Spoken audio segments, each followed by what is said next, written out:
Hi, what you see on your screen right now, it's the PlayStation PS4. In this video, we're going to show you how to factory reset the PS4.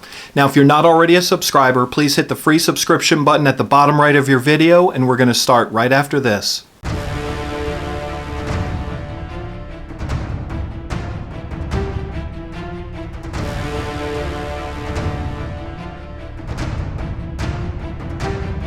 A quick warning before we get started. When you do this process of factory resetting your PS4, you are basically wiping your PS4 totally clean like it came straight out of the box. Every custom setting you put in or update or app or so forth, it's all going to be gone and wiped out. So the first thing we're going to do, we're pressing the enter button on the controller. Scroll up, scroll to the right over to settings. Press the X button on your controller.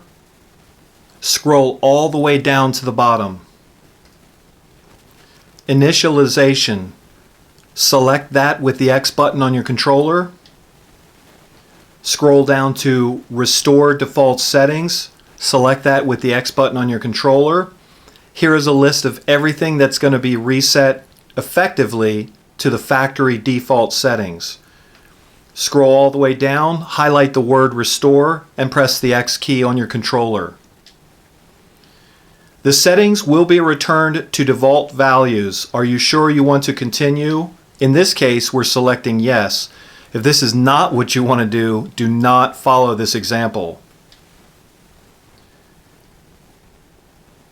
So it says that the system has restored the values and the PS4 is going to restart.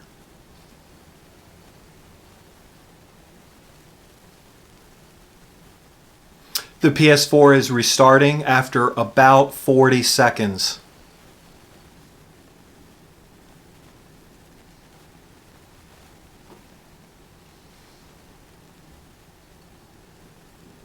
So now it's in the setup mode, just like when you first took it out of the box brand new. If you have any questions, please post them in the comments below the video. Here are a few video links we hope you might find useful. If you liked this video or it helped you, please give it a thumbs up and subscribe free to our channel. Thank you for watching. Have a great day.